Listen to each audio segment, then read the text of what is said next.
I was at George Washington University. So I went to Bocconi in Italy. I went to the University of Hong Kong. I went to Boston College, that's the one. I've always wanted to explore more of the world. I feel like it's too small to stay home. And when I realised that I could be studying abroad in Washington when all of the elections were taking place, it was a no-brainer for me at all. The beaches are beautiful.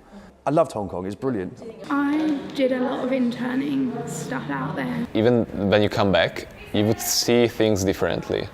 That system, and it was quite nice because it meant, because they were smaller classes, it meant that you were closer with your professors and the people that were in that class. This is, something like once in a lifetime. I had a sudden realisation on the plane ride over there that I'd never been to Washington before, and maybe it was a bad move to move all of my life over for a few months when I've never even visited.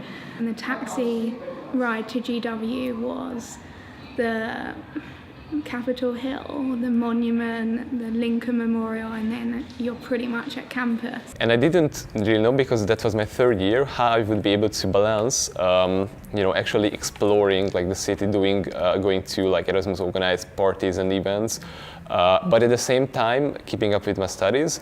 And I thought that first it would be like impossible, like just mathematically, it's just that time wouldn't be available. That was not the case, honestly, as it turned out.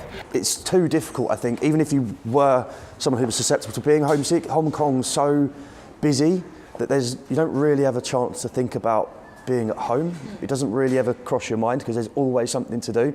But arriving at Reagan, I instantly felt like just the ride over calmed me down quite a lot.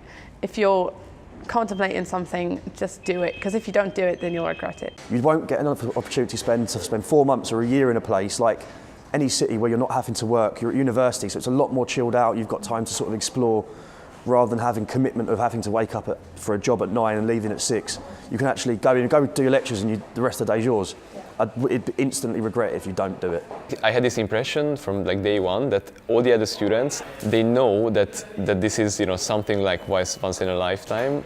I'd definitely say do a study abroad for sure. Just go for it. When you want to like make an event, want to travel in the country, they always say that, okay, why not? Let's go.